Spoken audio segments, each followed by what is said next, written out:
TV Menorá apresenta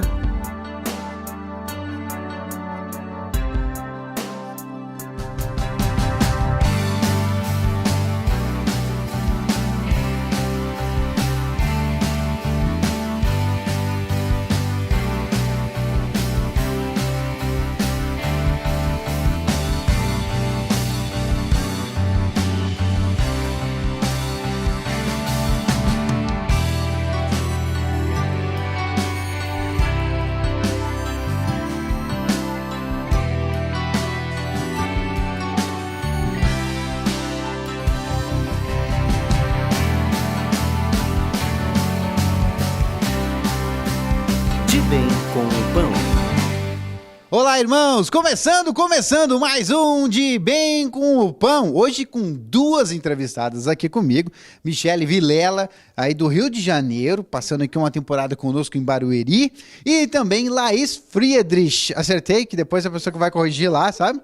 Tem que estar tudo certinho lá para poder fazer tudo certinho. Então tá aí. Hoje nós vamos falar um pouquinho das experiências aqui da pastora, né? E também da missionária, falando para nós dos materiais, tudo que elas têm comido, se alimentado da mesa do Senhor, de todos os materiais que a editora Vento Sul tem à disposição e das experiências que elas têm. Já vi que tá aqui separado alguns materiais, já para a gente poder partilhar, conversar e você será acrescido com as experiências dos irmãos.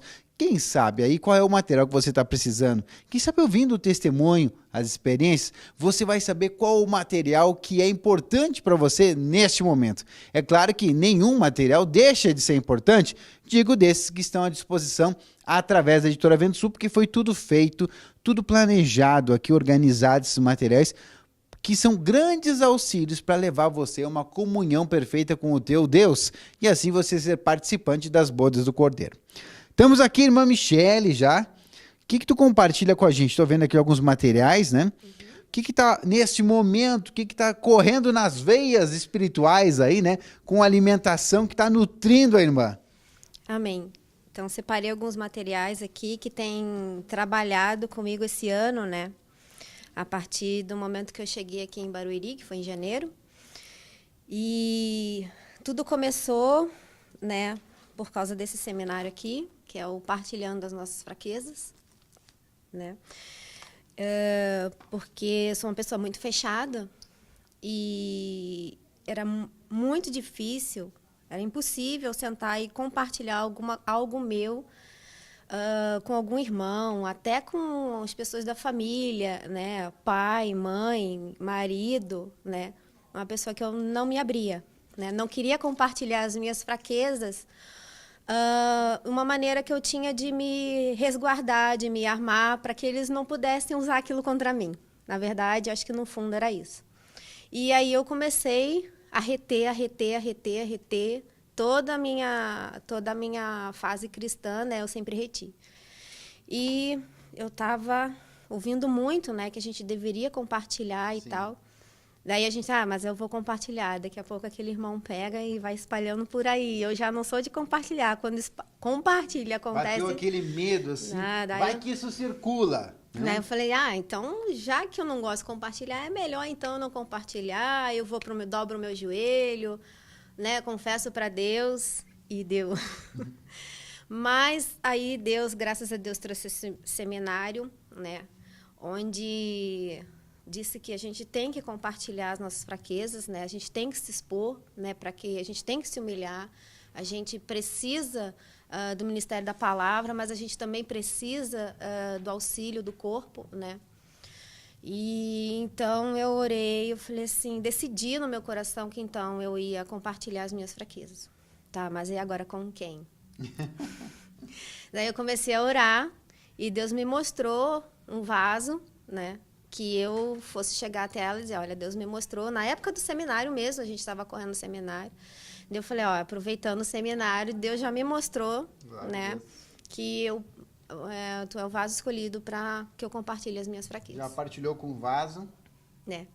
Daí, eu comecei, assim, desde tudo que veio, né, que Deus colocou na minha mente, assim, para compartilhar. né? Coisas íntimas desde a infância, tudo, né? A gente vem compartilhando. E então eu aí passei para o Renovação da Mente, né? Porque ali fala muito sobre a gente reeditar a nossa mente, né? Com a palavra de Deus, né? Porque a gente carrega muito do que a gente aprendeu, né? Como até a minha avó dizia, né? Eu sou muito boa, mas não pisa no meu calo, não. Eu acho que isso aqui, um vai complementando o outro, né, Sim. irmão? Vamos partilhando as fraquezas. Essa coisa de partilhar as fraquezas tem a ver com quebrar o nosso orgulho também, porque a gente não quer que muitas pessoas descubram aquilo que a gente tem guardado, né? Sim. Por exemplo, alguns fatos, daqui a pouco, que a gente descobriu lá atrás, que pela nossa vida cristã, muitas vezes, não, agora está todo mundo com aquela imagem minha, né? Sou a pastora. Imagina se descobrem aquela situação que lá atrás eu fiz. Como é que vai ficar a minha imagem, a imagem do pastor, do marido, né? Vão dizer, não, aquela ali é a esposa do pastor. Que horror! Exatamente. É a nossa mente que trabalha assim. Exatamente. Nem sempre é assim o julgamento dos irmãos, né? Que não, Jesus está todo mundo nesse processo, também aprendendo a se humilhar e a não julgar.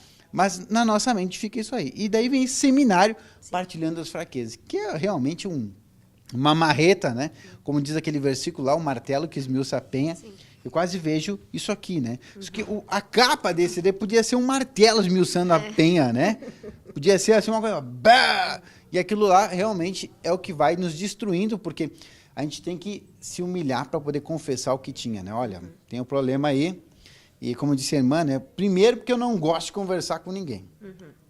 Mas como é que faz, assim, não gostar de conversar com alguém e ter que apacentar, e tem que ouvir muitas vezes, né? Como nessa função deve ter muitas ovelhas que vêm partilhar contigo as fraquezas delas.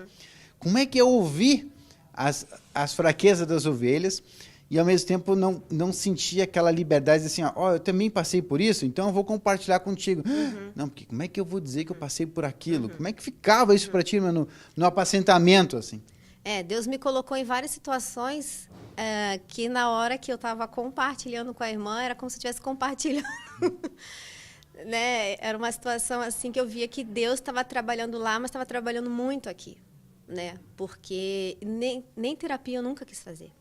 Né? Nada, nunca participei de nada disso. Então eu vi assim, sabe, que eu precisava, porque senão eu estava em morte e ia continuar cada vez mais cavando esse buraco, né? Então assim, nas terapias, né, é a palavra lá, a palavra aqui, né? Mas naquilo que não me afrontava, eu compartilhava, se fosse oportuno. Mas naquilo que era bem íntimo e que fosse... não. Aí ia para outros caminhos. Que deve ficar uma situação assim, né? A pessoa chega para compartilhar. Olha, eu tô com uma situação assim, não sei se você já passou por isso. E agora? Né? Ela vai pedir para mim confessar aquilo. Não, olha, não, é que assim, vamos tratar do teu problema. Vamos deixar aqui, vamos tratar de ti agora. Mas é uma benção também para os irmãos estarem aí vendo como a questão do apacentamento também o Senhor trabalha dos dois lados. Sim. Às vezes a gente pensa que a gente vai servir o Senhor apacentando as ovelhas dele, vai aquele momento, né, de aconselhamento, é chamado para aconselhar, né? E aí, naquele chamado que tu vai lá para aconselhar, tu vai ter uma ovelhinha e a gente pensa, agora eu vou ajudar. E de repente vem todos aqueles problemas que aquela ovelhinha está passando, a gente tem uma convicção de assim, ó, Deus botou a mão nesse negócio, porque ela vem compartilhar exatamente os problemas que eu tenho. Como é que ela sabia disso? Não sabia, né? Mas Deus sabia. Deus sabe. Deus sabe já. E aí botou aquela ovelhinha cheia de problemas. Pai, agora, esse aí está passando por problemas que eu tenho. Aí Deus só vai te ministrando. E aí tu fica naquela, tem que buscar a tua humildade para dizer assim, se eu tenho esse problema e não sanei ainda, como é que eu vou ajudar aquele que está ali? Aí tu tem que depender da luz de Cristo naquele momento para poder apacentar realmente através da palavra, que se vai pelas nossas experiências. O que é até bom, né? Porque muitas vezes a gente daí foge da nossa experiência, tem que contar só com o Cristo, tem que ser pela palavra, porque se a gente já passou por aquilo, pode acontecer a gente querer, olha, na minha época eu fiz isso, eu passei por isso, vai dar exemplos, vai dar um aconselhamento natural e da minha experiência humana e terrena, que não é. O aconselhamento é para a gente ir lá ajudar com a palavra de Deus, com a inspiração divina para aquele momento, né? Passado isso, renovação da mente. Sim. Daí comecei a ouvir. Na verdade, eu sempre tive muita dificuldade de ler, né? Então, tudo que tem CD em literatura, né? Eu pedi para o Senhor me capacitar a pegar os livros, porque assim o livro pode ficar na tua cabeceira, toda hora você consulta, né? Então, no meu caso, o meu computador fica um pouco mais distante, não é um note que tem à minha disposição ali no momento. Então, tem que ir lá, sentar para ouvir, diferente de você estar ali recostado, de repente abrir para te ministrar algo. Então, eu preferi pegar a literatura, né? Mas já ouvi o DVD. Então, aí Deus começou a ministrar, e a literatura é boa, porque eu vou rabiscando tudo, vou fazendo um resumo, vou, né, anotando tudo, e aí releio naquilo novamente. Então, foi uma benção, assim, e o que mais me tocou ali é que a gente precisa realmente reeditar a nossa mente com a palavra de Deus. Que né? benção. Então, tá aí. E a renovação da mente é para isso, porque muitas coisas que a gente pensa que são essenciais na nossa vida, vem a vida cristã, a gente começa a buscar o conhecimento da palavra de Deus, começa a buscar e ver que algumas coisas das quais a gente aspirava anteriormente, né? Ah, eu preciso ser isso, preciso ter aquele outro, preciso fazer acolá. E aí a vida cristã vem, começa a nos botar no prumo e diz, não, vem cá, mas isso que eu ia fazer não é essencial para a minha vida. Aquilo que eu queria ser não é um objetivo mais. Porque daí a palavra de Deus vem e já vai nos transformando por dentro e muda também o nosso querer, o nosso sentir de algumas coisas. Então vai nos suprindo. Né? Onde entra o caminho da prosperidade também, que nos fala que é uma ausência de necessidades. Né? A gente ter paz com aquilo que a gente é, com o que a gente tem. E assim a gente vai trabalhando nisso aí. É muito importante, eu creio, assim, para compartilhar aqui com as irmãs, né? O alimento realmente vem nos trazendo e a gente vem mudando as nossas até prioridades de vida. Tinha uma prioridade de vida. Meu negócio era me formar, ser um profissional, ter sucesso. E daqui a pouco eu vejo assim, não, nada disso é essencial, porque isso não me leva para as bodas, isso não me dá a vida eterna, isso não dissolve o pecado da minha vida, isso não me dá salvação. E a gente fica vendo, vem cá, mas o que é prioridade? Se eu vou buscar realmente. E a gente vai aí, tem exemplos de muitos e muitos irmãos que, formados, doutorados, olham a palavra de Deus, pá, perdi meu tempo. Se eu tivesse estudado isso aqui, saberia o que é essencial para a minha vida. Né? Então, ele estava buscando meios de suprir as necessidades que iam sendo desenvolvidas no curso da vida, e aí, de repente, descobre a palavra de Deus e vê que o que ele precisava era ser suprido pelo Senhor. Cada um tem esse objetivo de vida, Deus é que sabe todas as coisas. Mas aqui nós estamos complementando um pouquinho mais, né, de muitos que a gente tem testemunhos sobre isso, né, irmã? O que mais, irmã? Tu fala pra gente aí. Então, e tratando desses dois DVDs aqui que eu comecei a buscar e Deus começou a operar na minha vida, Deus começou a me iluminar, porque a gente sabe da rejeição, da rebelião, né? Mas aquilo precisava de uma luz, assim, né? Deus começou a me iluminar por meio desses materiais, assim, que eu precisava ser curada disso aqui, né? Da amargura. Ixi. Né? Então, foi no encontro de cachoeira lá, onde o irmão mostrou o livro, apresentou o livro, e na hora Deus falou assim, corre, vai lá comprar o seu. Né? Então, eu fui e li o livro, né? Também todo ali marcado, e tem uma passagem aqui no livro que fala que aquilo a gente deve guardar o nosso coração, né? Porque dele procedem as fontes da vida. E que o nosso coração, ele é o nosso estômago espiritual. Então, a gente deve cuidar com o que a gente coloca dentro dele, né? E aí, Deus começou a me mostrar que eu tinha muita amargura dentro do meu coração, né? Que tudo de ruim eu colhia, colocava lá, né? E Deus começou a tratar por meio desse livro aqui, né?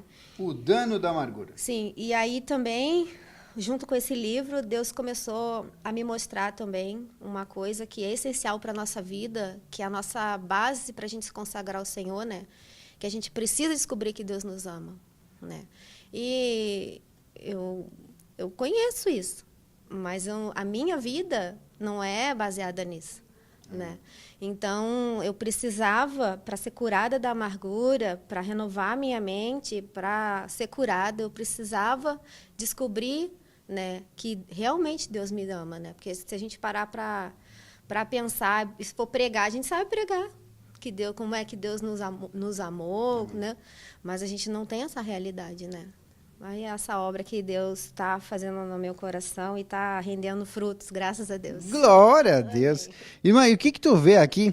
Eu achei muito legal o livro como um todo, o texto está aqui, tá vendo? Ó, tá tudo sublinhadinho, a irmã tá estudando mesmo, vou dizer para vocês, está aqui o livro sublinhado. Mas eu achei muito legal essa ilustração também, que mostra, né? Não sei se os irmãos já viram nessa ilustração do Dano da Amargura, que muita gente pega o livro assim, olha e não se dá por conta do que é. São duas faces perfiladas, né? Que estão se ofendendo, vamos dizer assim, porque está pegando fogo o negócio ali atrás, né?